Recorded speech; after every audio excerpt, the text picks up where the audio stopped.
Because, Rachel, you had that experience, because you were on Broadway, but with your husband. Yeah. And actually, I should say, Daniel Craig's going to be sat right there next week. We're just keeping it warm for him. Yeah, thank you very much. Yeah. Does he have a film out? A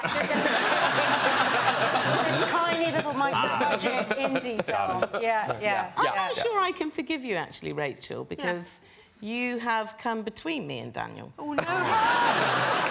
I've never met Daniel, but I decided he would be my husband, and then he decided on you. So I'm going to forgive you for that, but I've got some bitterness. Do you know what you can buy? I've actually got one of those like screen visor things that you put up at the top that say Mrs. Daniel Craig.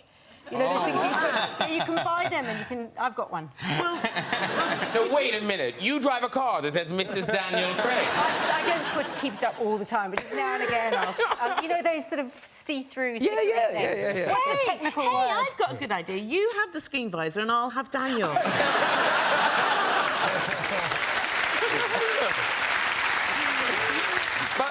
But like that, were American audiences kind of weird about the two of you being on stage together, because it's kind of, there's part of it's real and part of it's not real? Because you were playing husband and wife. We were playing husband and wife in a Pinter play called Betrayal, where I'm sleeping with his best friend.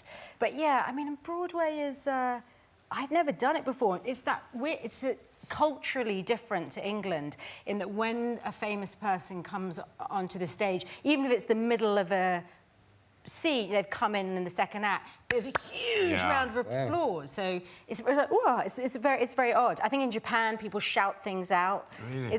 Every country has something different. In England we just wait to the end to Yeah. clap, which seems really logical to me. We reach for the Maltesers.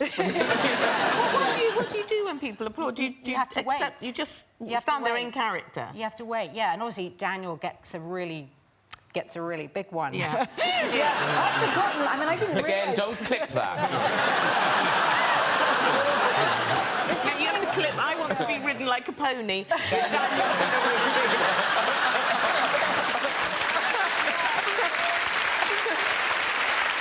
But Daniel Craig, we turn to you. How annoying is it when you're actually making a film? You're actually out there, you're hurting your knee, you're running down the street, you're reversing cars, and the papers are just full of who's going to be Bond next. That must be a bit irksome. I just ignore it. I don't really get involved with it, so that's kind of the way I deal with it. And there's always there's always speculation around a Bond movie. There's always lots of excitement and lots of people want to have different opinions. But I suppose that's just because, I suppose hopefully getting it right, and that people have got are still interested, which is the best bit. And if this film, as it looks like it's going to do, does amazing business, blockbuster, presumably they'll just throw so much money at you, you'll have to do another one. I would genuinely say this. I have never done any job for the money. I mean, I've only never... You might have been offered this much money before, though. No. That's true. But it's... I don't know. I can't think about another one right at the moment because we've literally finished this one. Yes. And this is the best bit. Now that all I care about is getting the film in front of an audience. And we'll see. I don't know. Well, we hope you do. Well, Fingers crossed. Nice. Fingers crossed you do. Listen, just before we meet Sam Smith, this is very sweet. I don't know if you guys seen this. Someone posted it online, and it's by an 8-year-old boy. An 8-year-old boy wrote this, and it's a kind of his review of Bond. And through the eyes of a child, really, this does capture the enduring appeal of James Bond. So he wrote, "Once there was a guy named Bond, James Bond. He was from England.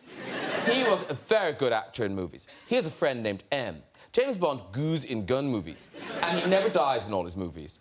There are different actors. Some are not good. Some are good. Some are amazing. And at the end of the movies, there is kissy parts. I like them." That's the plot.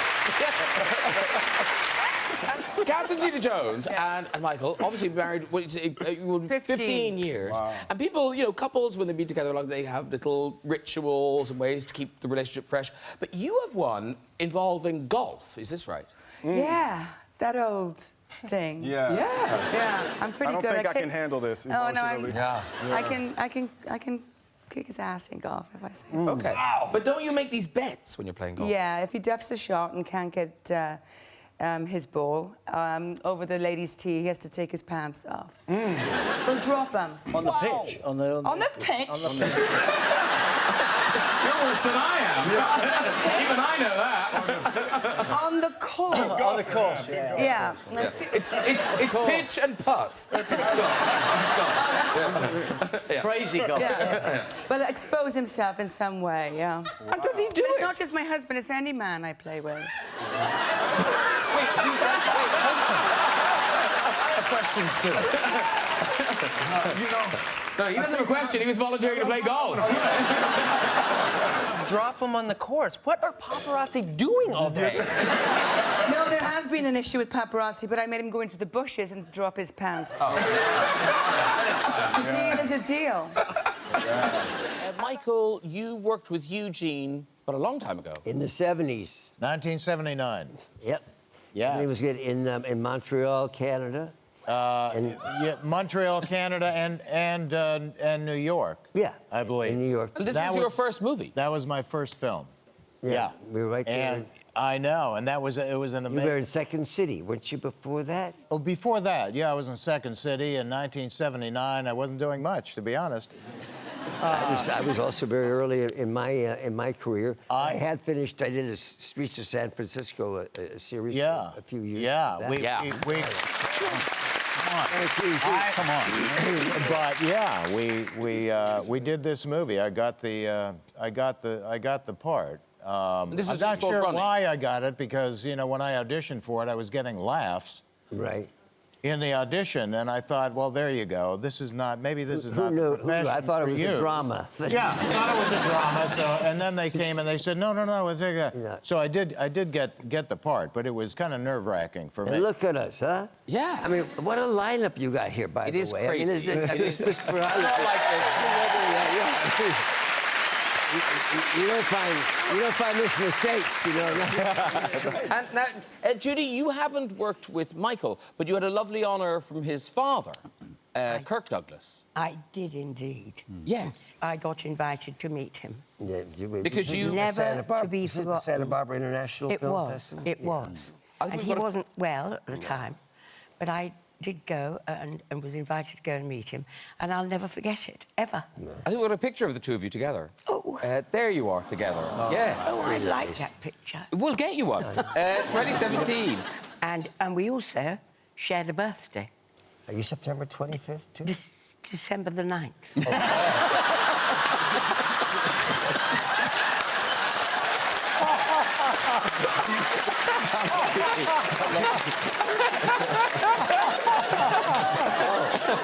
One of you's right. And I got so... That's Dad's birthday. Dad's birthday, December 9th. This is Christmas. We shared it. Must be me. Now, this is unusual, ladies and gentlemen. We don't often have this. On the couch tonight, a celebrity couple. Yes. Who is it? We wanted to make it Sparks flew backstage. It's incredible. And it was John and Emily. Not just a couple, I'm married.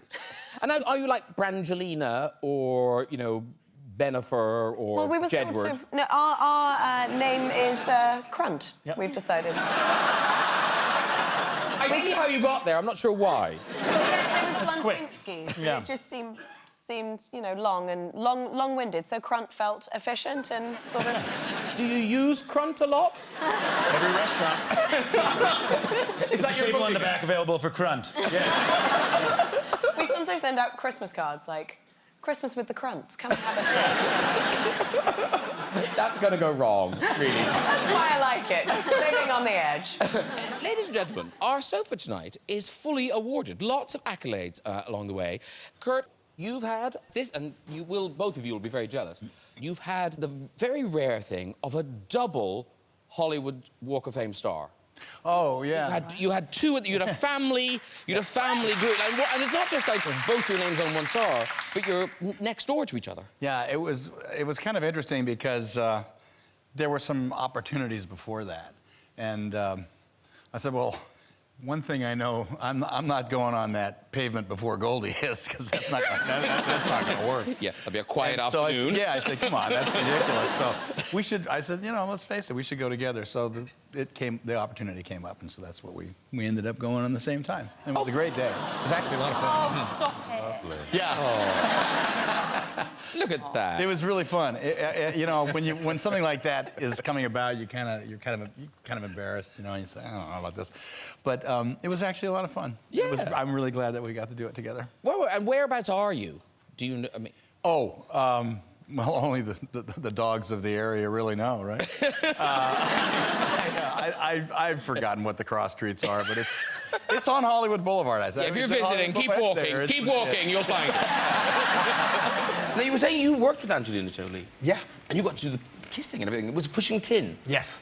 I'm guessing as good as advertised? It was acting, but it was a nice day at the office.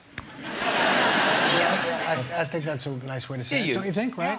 Yeah. Yes. It's a nice being a day at the gentleman. office. It's pretty much what it's like. But you've kissed your husband on screen. Not your husband, but Kurt on screen. Yes. Well, But that first movie that we did together, Swing Shift, is where we fell in love. So that's more than acting. And that's more than acting. But oddly enough... See, I kissed Angelina Jolie and she fell in love with Billy Bob Thornton. So I don't know what that says about you. That's weird, isn't it? But that still eats away at you, doesn't it? No, but that was, so when you kiss on screen or like you say a day at the office, it really is, because you kiss, but even though you're falling in love, right, or that you're kissing off camera, if you will, once you're on camera, you don't really feel that. You're just really hitting the marks and being there and so forth. But Kurt and I had a funny thing that happened, so now we're doing a love scene. A hot and heavy love scene. He's now making love to me, and I'm lying down and we're kissing, and he was supposed to, off camera, pull my panties off. Well, if the camera's here, and of course he's got to do the move, and it shows the thing, whatever. We don't need to get the pineapple, do we? Get the pineapple ready. We have it ready, maybe. Just in case. Pineapple's on standby. It's on standby. All right. So what happened is that when I did that... No, what happened was, he now is leaning down, and he pulls my underpants off, right? But he didn't realize that I had another pair of underpants on. So now it became that clown where you keep pulling the underpants off one after the other, and it was a break for lunch laugh. I mean, we couldn't stop laughing. So you think that when people are kissing like that they're actually into it, but you're not, even if you are in love. Oh, was that a good story? Yeah. Oh, okay. It involves someone pulling your pants off. Who wants not to enjoy? Now, lovely to have you both together on the show. You've been together 50 years, married 40 years, but because of these odd times, is this the longest you've ever actually spent together? We've spent this much time together a long time ago, but once he became famous, no. How's it going? Actually, pretty well. It's going very well. We've adjusted to the new norm. But then, oddly, all these years, you've only made one film together. And that was quite recent. That was 2004, I think. Two. Two? Two. Oh, OK. Losing Isaiah and Freedom Land. OK. Was it Freedom Land, Latanya, that you didn't enjoy as much? Well, he had become quite the person by then. And so it was his camp versus where I was. So it wasn't as pleasant because he was treated significantly better than the blue-collar worker. And they didn't cross. They didn't cross each other. And I thought that I could have some input, as I normally do, into what was occurring on that set. And then I was told, what is your number on the call sheet? So I was like, what do you mean? I'm number 9. He said, right, I'm number 1. So. Dip it, Cookie. They're still together. They're still together. It's all good. It's all good. And now, because you're Swedish, how does that work? Because obviously you're married to an Irishman now. So, are you learning Irish? Are you learning Irish phrases? Is he Irish is actually quite close. A lot of people think that I'm Irish because in Sweden, I guess we have the same R's. So, yeah. So it's a bit of a connection there. And is he learning Swedish phrases? I wish it was better.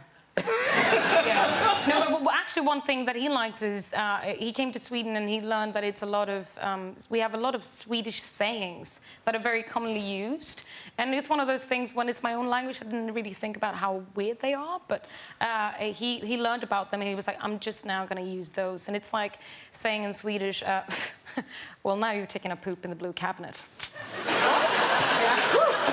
Yeah. That's like a very common thing, or like, yeah, you can't just expect yourself, you know, to walk in here like sliding in on a shrimp sandwich. I actually saw like politicians when I was back home now in Sweden use that in a debate. In Swedish, I was like, yeah, that's how. Yeah. You can't come in here and slide on a shrimp sandwich. Yeah, because shrimp is very That's so like flashy, and you know, in a socialist country, having a shrimp sandwich is very fancy. So it's like you can't just have your privileges and walk in, slide in here on a shrimp sandwich. We have an Australian one. We're not here to spiders. What does that mean? What does that mean? Let's get on with it. It'd be difficult to try and a spider. And... It sounds like in Australia you could find a spider.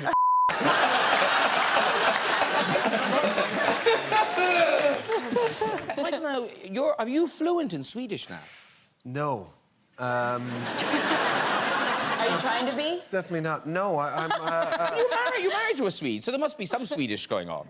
There is. I mean, I try, but I'm terrible at sort of remembering it.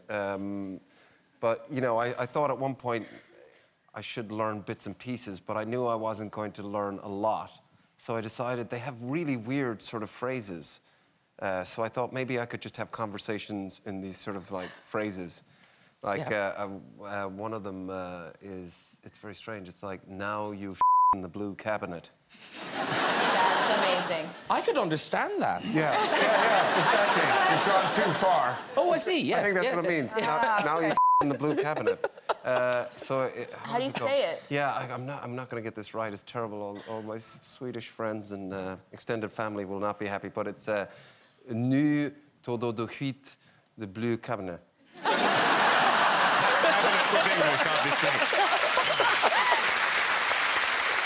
Yeah, so it's really bad. My Swedish is really bad. Do you have any more?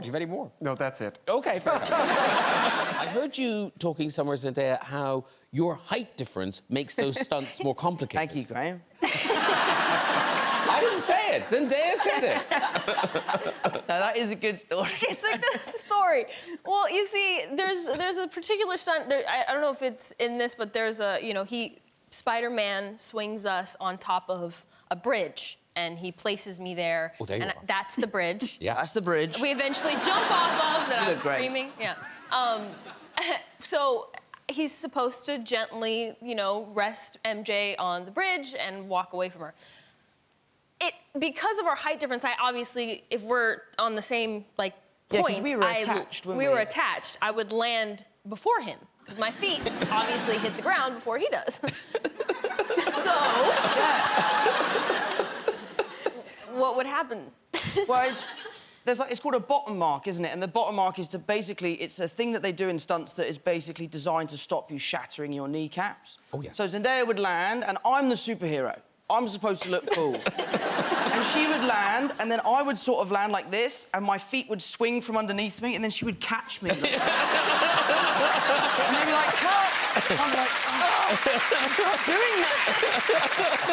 But you were actually very, very lovely about it. You were like, oh my gosh, thank you. It's so nice to be caught for a change. Yeah. And obviously you're back in the suit. Yes. The suit's the same this time, right? Or is it being changed, or...? Yes, it's the same, yes. OK, as the last one, there's no changes. Again, I asked for a zip, and I didn't get one. Do you have a zip? Yeah, sort of. Sort of? It's not a conventional zip, no. Otherwise you'd see it, but yeah, it's... We're talking about the same zip, right? A toilet. I hope so. And I've said this publicly before because I really think we should do something about this. I actually think this should, like, all of us, we need to band together and we need to tell somebody. Because he can, like, you know, listen, it's one piece, so there's a helmet and there's all these things that go underneath it, and I always have this fear that if he's, like, working really hard or something's happening, that if he had to, like, throw up, per se, how is he going to get it out? This is a genuine concern. Yes. Right? So I honestly, sometimes when I look at him, I'm like, I get a little scared because I'm like, what if you, like, I don't know. It just stresses me out. I'll be like... It's true, because how are you gonna get it out? But haven't you've got better at the suit, though. Can't you, you found a way, can you eat with the suit on? Some things.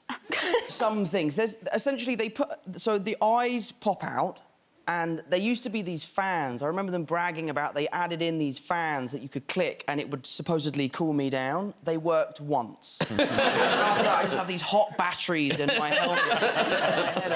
But there's a hole underneath the eye socket where we used to be able to feed a tube down. Oh, no. And I could drink without taking the suit off because it, you know, it takes a lot of time. And you've got a picture of this. If children have stayed up late to see Spider-Man, maybe they shouldn't see Spider-Man drinking. It's quite unpleasant. There it is. And that is a frappuccino. That's the tube. Have you made a video for Lover's Leap yet? No. Well, talk to Carey Mulligan. She might be able to hook you up. Because tell us what you did for your husband, Marcus Mumford. Well, we were shooting Maestro, and Steven Spielberg's one of our producers on the film, and we were working very closely with his producer, Christy Krieger, who's our producer on the film, and Marcus had been up all night with one of our children who had COVID, so he was a little bit kind of spacey. But anyway, he rang me and he was like, I haven't really slept, but I really need a music video. And I was like, rude to see if Steven Spielberg would ever do it. And I said, well, I don't know. That's like, I don't think he's ever done a music video. Anyway, so I called Christy and I said, is it rude to ask if Steven Spielberg? And she said, I don't think so. I think, like, it's... So she asked him, and then Steven and Marcus met, and then Steven directed his music video. Now, whatever you think that looked like Steven Spielberg directing a music video, you probably didn't think it looked like this. That is Steven Spielberg in the office chair. Is that his wife, Kate Capshaw? That's Kate, yeah. Yeah. She was an amazing dolly grip. She really was. It was like the perfect illustration of marriage as well, because she totally... She just had it. She was amazing at, like, pulling the office chair. Wow. And the best bit was and it's really... if you watch the video, it's all... the whole thing is, like, we've got 3 days and an iPhone and no budget, so Steven Spielberg's obviously the first person you think of. Yeah. And there's a bit where... So it comes out for ages, it starts on and close, and then all of a sudden it goes, like, whoosh, in. So for that bit, Steven would just lift up his legs and Kate would just push him really fast. It'd be like going, whee! It was Steven Spielberg, and it was very cool. The last album had lots of... people were surprised how kind of electric it sounded. But this time, is that indicative of the whole album? Is it kind of... It's a pretty broad album. I think, yeah, that's indicative of some of it. We feel like that's, like, the biggest kind of open-arm song. But there's bits of everything. I think you'll like a song or two on there. So long as... Well, I've got a free copy. I only need to like that song. That'll do me. When it hit for you guys, it kind of hit so big and you were so successful so quickly, and you get to meet your heroes. And somebody... I mean, I think everybody loves Bruce Springsteen.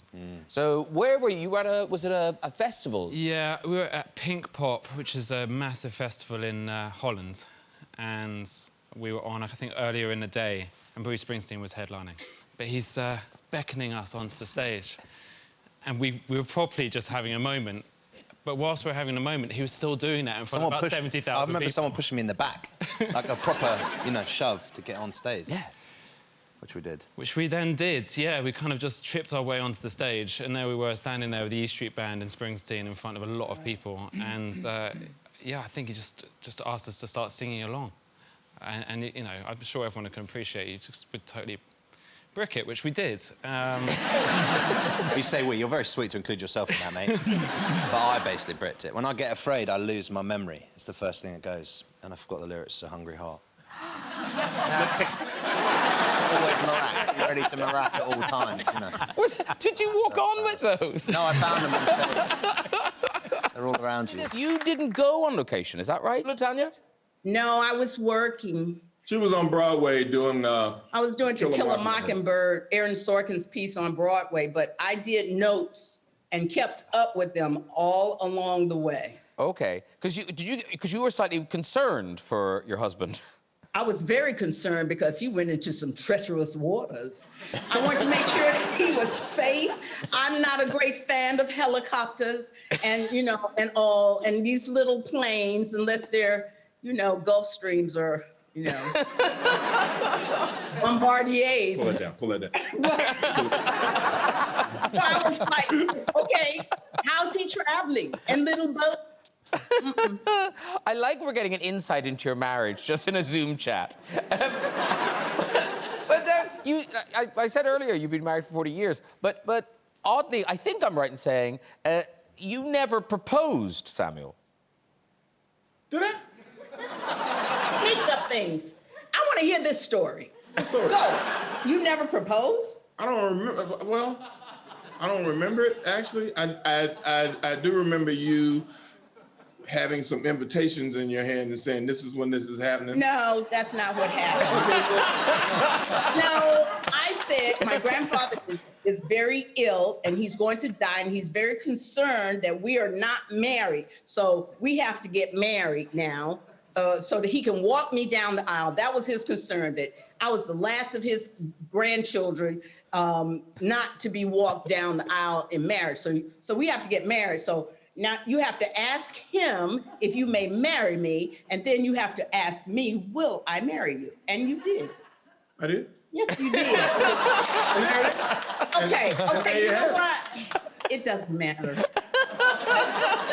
But the wedding itself. It was amazingly that was romantic. the story. It was all romantic. I got down on one knee and did the whole thing. No, it was semantical, but you know, we did I didn't do say it. semantical, I said romantic.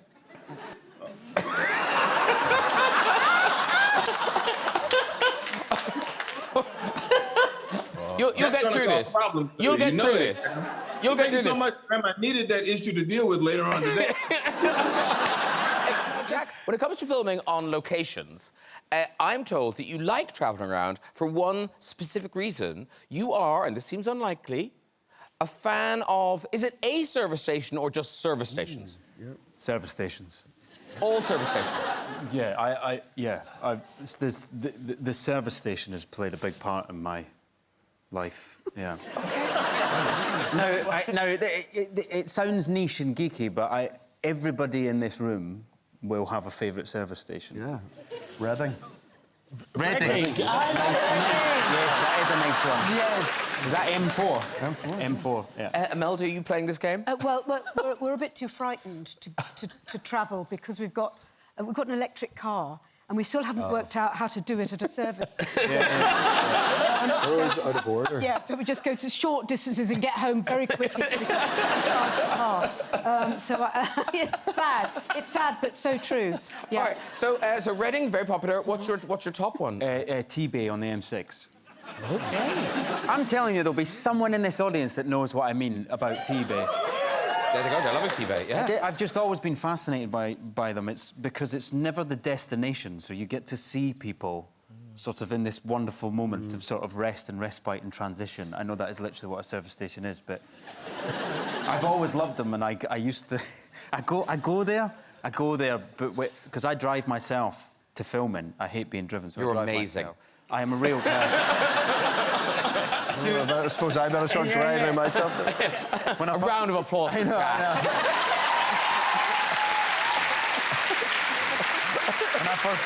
When I first started driving myself, I made sure, like on Slow Horses, I made sure that I drove past as many of the crew as possible, so they could be like, he's real.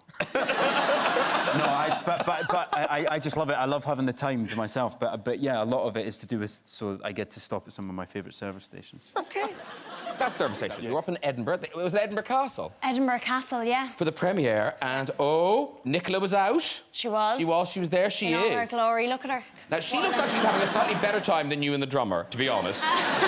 She's loving it. That's the worst photograph of me. Well, what are you looking at? I think I'm looking at the drums and the eggs. There was a lot going on. They gave us eggs to shake like maracas. And I've never felt more out of tune with a piece of music. But she was so into it. She was amazing. And just like going up to people and going, hey, how's it going? I'm Nicola. Like it was no big deal. And she really got into it. She did the catering as well. She's got some marshmallows on sticks there. You look thrilled. I was starving. I was absolutely starving, yeah. Now, listen, the premise of the film, I mean, so we kind of know what happens in the end. Spoiler. She dies. There's not Mary Queen of Scots 2. No. I'll give you that. Yeah. But it pits you against Elizabeth I, played by Margot Robbie. Yes. And I didn't know any of this, but in life, they never met. But obviously, but in the movie, there is a meeting. There's a meeting, yeah. We just sort of took the old artistic license and lied about what happened. No, we just, you know, you follow these two characters the whole way through the film and hopefully grow to sort of love them or at least care about them, and you're quite attached to their story, and it just felt dramatically like it was the right thing for them to finally meet.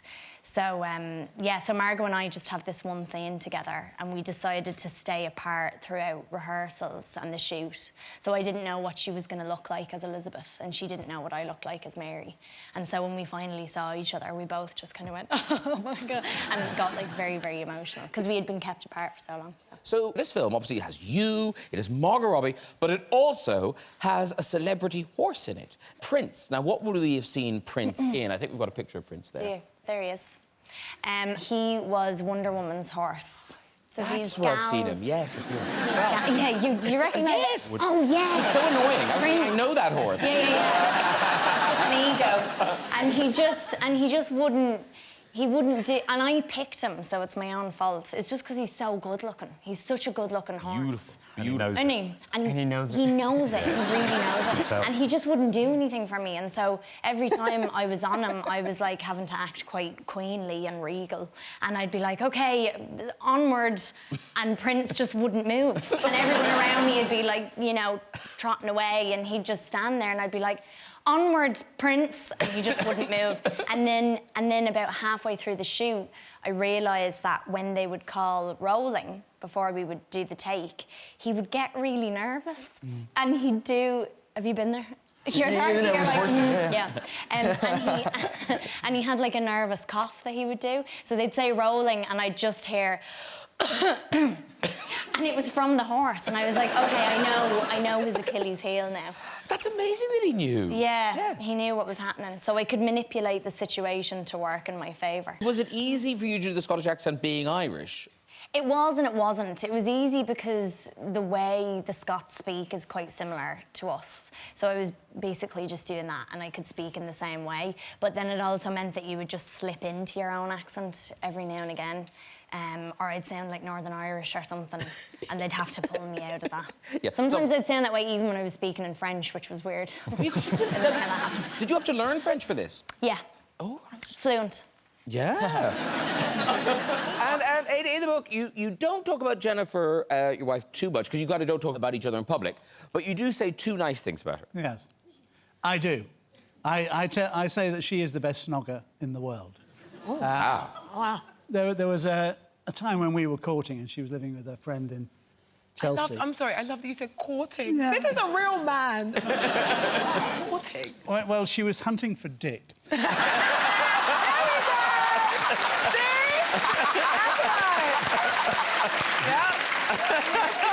And I was that Dick. Yeah. But we used to kiss first. Oh, did you? Yeah. Really? I used to turn up, and she'd open the door, and we'd kiss for about 10 minutes. OK. The other thing Jennifer did for me was, we were at a charity dinner once, and there was a kind of lull in proceedings, and they asked me to go up and tell some jokes to fill in the gap. And I told a series of rude jokes, and as I was coming off stage, someone who had taken offence came up and hit me like that. Oh, God. And just as he'd hit me, Jennifer was at my side and decked him. Yeah. It's a real woman. Proper woman. The queen. There you go. Yeah. I can verify that. Wow. I can verify that about that amazing woman. She's a You queen. do not argue with her. You do not argue with her. We were offered the BAFTA Fellowship at one point. And I'm not very good at those kind of things. And I said, oh, let's skip that. Let's not do that. And she went, And we went out for dinner. You were there. Actually, Len was there. And I went off to the loo. And I was coming out of the loo. And she just got hold of me like that and put me against the wall like that and said, we are taking this fellowship. And I said, right, OK, right. She said, the last people who had it were Morecambe and Wise. I don't normally do this, but we are taking it. Do you understand? And I went, yeah, we're definitely doing that. And then she explained to me, she said, if we become fellows of BAFTA, we will have membership to BAFTA, which is in the middle of Piccadilly, and they have toilets, and we're getting older. Very good. But the thing about writing your life is trying to kind of remember it all. There's a bit... You actually lost your own baby. Yes, briefly. Yes, I did. Aid and I were living in Richmond at the time, and I had 3 children, I imagine. Oh, so many to keep track of. Three, hard to keep track of. Yes. And one morning, Aid got up and he went and got the girls up, the 2 bigger girls who, you know, toddling around, and he took them down for breakfast, and I was to go and get the baby. And I went upstairs to the baby's room, and the cot was empty. And I thought, that's unusual, isn't it? That. And you start thinking, yeah, baby should be in that cot. It's a bit strange. And so I thought, well, maybe Aid's picked it up and taken it downstairs for breakfast. So I go downstairs for breakfast. The heart's thumping a little bit. You think, this is odd. And I go downstairs, and Aid's feeding the other 2. No sign of the baby. And at which point I'm thinking, I should ask him, shouldn't I? I should actually ask him. Then I think, no, he'll look at me like people looked at Ingrid Bergman in Gaslight. They'll think, you're mad. You've never had another baby before. You only got 2 children, you idiot. So I thought, no, I won't ask him. I'll go back upstairs. So I went back upstairs, and I went back up to the baby's room, nothing. And I'm seriously thinking, am I gone mad? Have I actually got a baby? And so I went back down to my bedroom, and I sat on the bed, and as I leant down, I felt this little lump. This is awful. Yes, Mumsnet, it's awful. Yes, I know you shouldn't do that. But I was breastfeeding her at night, and she'd kicked herself. I'd fallen asleep, obviously, from tiredness, and she had kicked herself down to the bottom of the bed and was sort of right under the duvet, right down the bottom of the bed. I mean, just fast asleep. Still alive, she's still alive. Suffered no damage. Oh, but nightmare. You doubt your own sanity. Chris and Rosie Ramsey, not just the biggest podcast in the country, biggest podcast tour in the world. Yes. Now. Yes. You were also some of the biggest Will Smith fans. Oh, God. I was going to play it cool. I honestly was going to be like, Will? Yeah. The levels of playing it cool I'm doing now deserve an Oscar. What is it? You know the lyrics to an entire album, is it? Almost the entire album. Obviously, Wow. Jiggy, Miami, your big hitters, they're in there forever. That's fantastic. When my mum used to... Mother, when she... Mom, yeah, because we're trying to keep it international. How many kilos is she? She would not let me see on TV, but she's very little. When she used to go shopping at the supermarket on a Saturday, I used to get bored in the shop, so I would sit in the car with Big Willie style. That's fantastic. Non-stop, dude. Yeah. Wow. Every night after school, Fresh Prince. I can't go It's Will Bloody Smith, So, Rosie, how many kids do you have now? Is 2? Kids, 2. 2, yeah. Will and Wilhelmina. But so it's Robin and Rafe. How old is Robin now? Robin's 6. Okay. And Rafe so is 10 months. You sent us a video of Robin. He looks like he's just a couple of months old. Yes. Yeah. So this is about 5.5 years ago. So they haven't done this for you. This is a video of Chris serenading his really very baby son Robin with his rendition of Miami. Here we go. Miami. South Beach, feeling the heat. Y'all feel that? Y'all feel that? Wait for the response.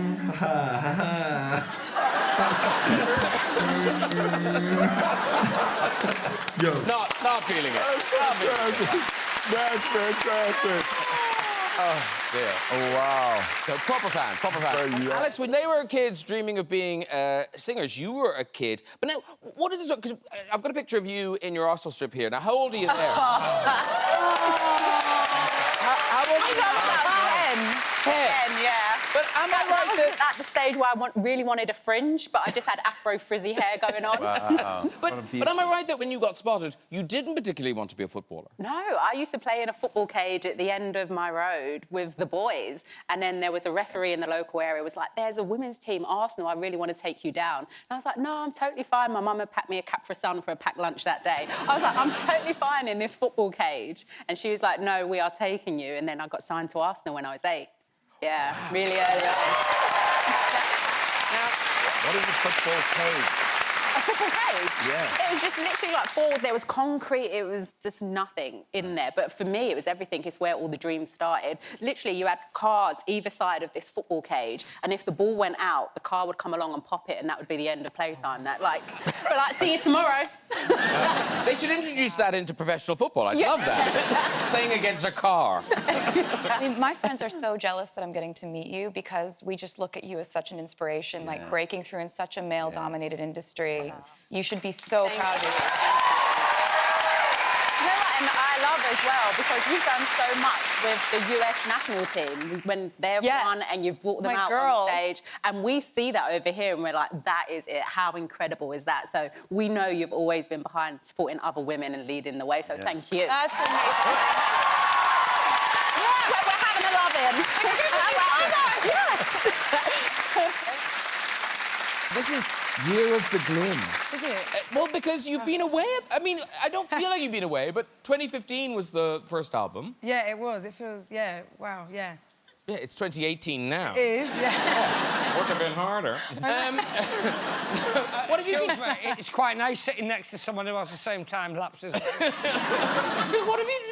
you just have a nice time, or...? So what happened was, I released the album, and then I was on the road for, like, a good 2 years. OK, that's working. Yeah, so that was a lot of work. And then the past, like, 6 months to a year, I have been chilling a little bit. Yeah. And then writing again. And do you, like, when you say chilling, do you mean, like, are you having a laugh, or are you just watching daytime telly? Yeah, like, having a laugh, going to the pub, seeing my family and my friends. Live-work balance. Live-work balance. It's important, yeah. Yes, and maintaining your hair. Yeah, really... That's how you do it. That's a life work.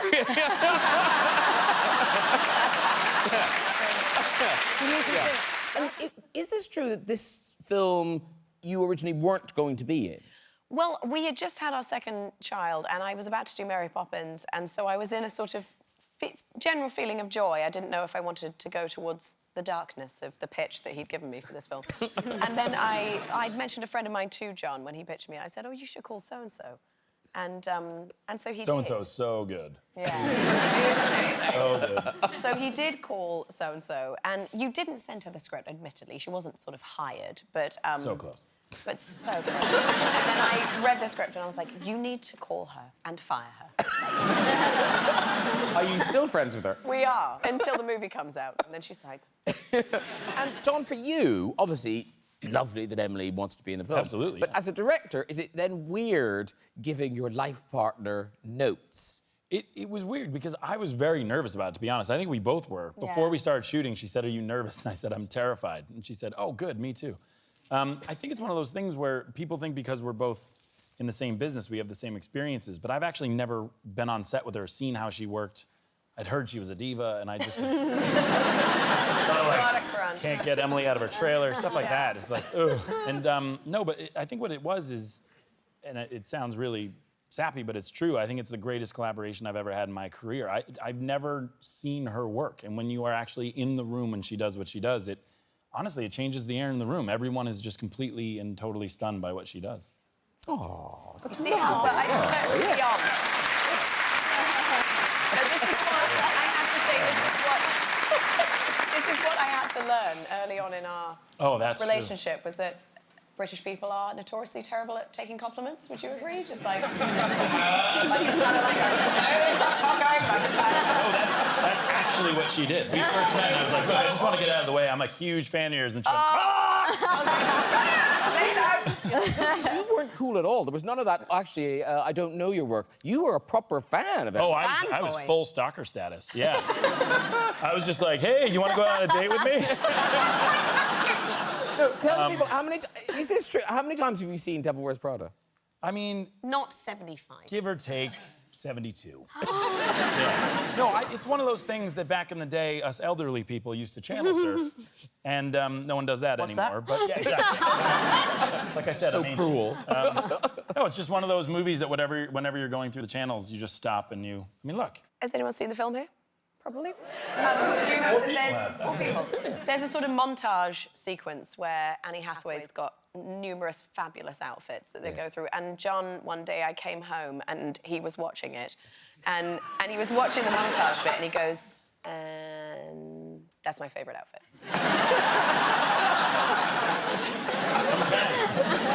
With the beanie. It's cute. Well, I couldn't get Annie, and so I was like, oh.